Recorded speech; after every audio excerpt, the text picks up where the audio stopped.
नमस्कार। लेबनान की राजनीति और सैन्य ताकत का प्रमुख चेहरा हसन नसरुल्लाह अब इतिहास के पन्नों में दर्ज हो गया है।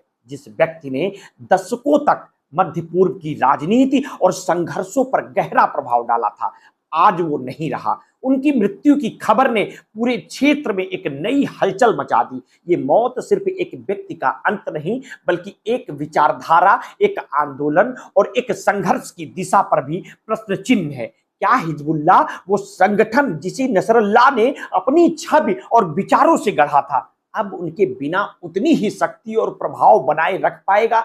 और क्या इजराइल और हिजबुल्लाह के बीच लंबे समय से चले आ रहे संघर्षों में कोई नया मोड़ आएगा? जानिए कौन थे हसन नसरुल्लाह। मीडिया रिपोर्ट के अनुसार हसन नसरुल्लाह हिजबुल्लाह के सुप्रीम लीडर थे, जिन्होंने कई दशकों तक इस संगठन का नेतृत्व किया और इसे एक सशक्त मिलिटेंट और राजनीतिक संगठन में तब्दील किया। नसरुल्लाह का जन्म 31 अगस्त 1960 को लेबनान के बेरूत के पास हुआ था। वो शिया मुस्लिम समुदाय से ताल्लुक रखते थे और धार्मिक शिक्षा के साथ साथ राजनीतिक समझ में भी माहिर थे। उन्होंने युवा अवस्था में ही हिजबुल्लाह से जुड़कर संगठन के प्रमुख नेता बनने तक का सफर तय किया। हिजबुल्लाह की स्थापना 1982 में इजराइल के लेबनान पर हमले के बाद हुई थी। नसरुल्लाह ने 1992 में इस संगठन की कमान संभाली। उनके नेतृत्व में हिजबुल्लाह ने इजराइल के खिलाफ कई सफल हमले किए और 2006 के युद्ध में अपनी सैन्य ताकत को साबित किया। हिजबुल्लाह को इस संघर्ष के बाद अरब दुनिया में एक सशक्त ताकत के रूप में देखा जाने लगा। हसन नसरुल्लाह ने न केवल एक सैन्य नेता थे, बल्कि धार्मिक और राजनीतिक रूप से भी बेहद प्रभावशाली माने जाते थे। उन्होंने लेबनान के शिया समुदाय को एकजुट कर हिजबुल्लाह को एक प्रमुख राजनीतिक दल में तब्दील किया। इजराइल को हिजबुल्लाह का प्रमुख दुश्मन मानते हुए नसरुल्लाह ने हमेशा इजराइल के खिलाफ प्रतिरोध का आह्वान किया। साथ ही वो अमेरिका और पश्चिमी देशों की नीतियों के भी कट्टर विरोधी रहे। विशेष रूप से इजराइल को लेकर अमेरिका के समर्थन के खिलाफ उनकी भाषण शैली बेहद प्रभावशाली मानी जाती थी। वे अपने समर्थकों को न केवल प्रेरित करते थे, बल्कि अपने शत्रुओं में भी एक तरह का भय उत्पन्न करते थे। उनके भाषणों में हमेशा इजराइल और उसके समर्थकों के खिलाफ आक्रामकता की झलक दिखाई देती थी। उनकी इसी आक्रामक शैली और प्रतिरोध के आह्वान ने उन्हें अरब दुनिया के लिए एक नायक बना दिया, जबकि पश्चिमी देशों और इजराइल के लिए वो एक आतंकवादी नेता थे। हिजबुल्लाह ने टेलीग्राम पर जारी एक बयान में स्वीकार किया कि उनके सुप्रीम लीडर हसन नसरुल्लाह की मृत्यु हो चुकी है। ऐसा मीडिया चैनल्स भी दावा कर रहे हैं। इस बयान के साथ ही संगठन ने इजराइल के खिलाफ अपनी लड़ाई को जारी रखने की कसम खाई है। बयान में कहा गया है कि प्रतिरोध की अगुवा धर्म के सेवक अपने ईश्वर के पास चले गए। उनकी मौत विश्वासघाती जायनिस्ट हमले में हुई। ये खबर उस वक्त आई जब इजरायली सेना ने दावा किया कि नसरुल्लाह अब दुनिया को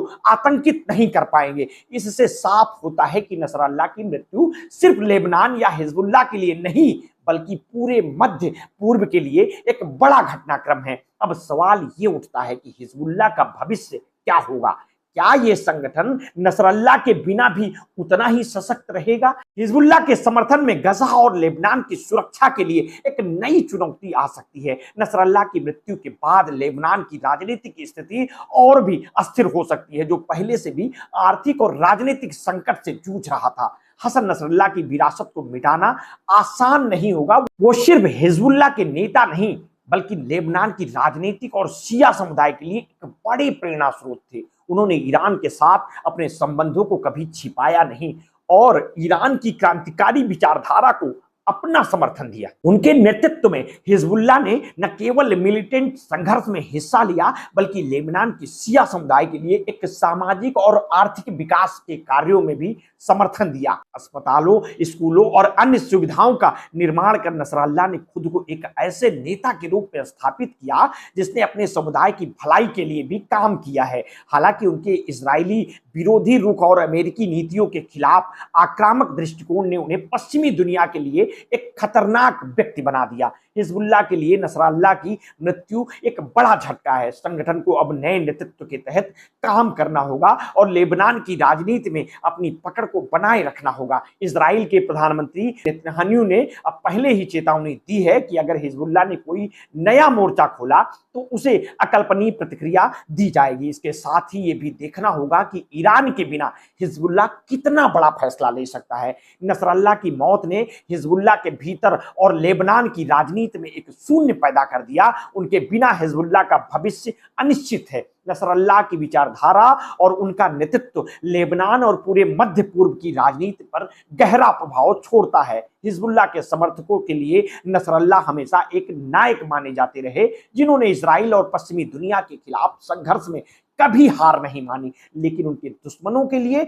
वो एक आतंकवादी नेता थे, जिन्होंने हिंसा और आतंक का मार्ग चुना। इस खबर को लेकर के आपकी क्या प्रतिक्रिया है? हमें अपनी प्रतिक्रिया कमेंट बॉक्स में अवश्य दीजिए। आपने अगर अभी तक हमारे इस चैनल को सब्सक्राइब नहीं किया है तो तत्काल कर लीजिए। बेल आइकन दबाना बिल्कुल ना भूलिए। अपने स्वास्थ्य के प्रति सचेत रहिए, सजग रहिए, अपना ध्यान रखिए। बहुत बहुत धन्यवाद। साधुवाद।